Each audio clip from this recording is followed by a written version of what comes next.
Alarderik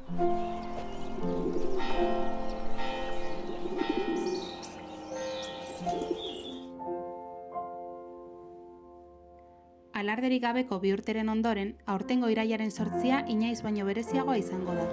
Gure arbasoen ohitura zaharra ilusioz berreskuratu eta ospatuko baitugu.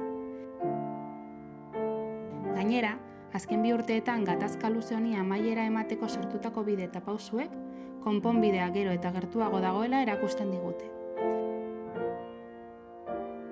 Bada, mendeetan zehar Hondarribiko alardeak aldatu ez duen ezaugarri nagusi bat. Bere izateari zentzua ematen diona. Herriaren kohesio eta batasunaren ikur izatea alegia.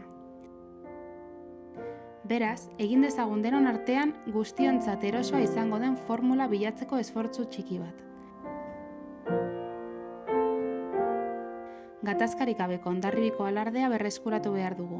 Hondarribiarrok herritar guztiona eta guztiontzako den alardea ospatu nahi dugu.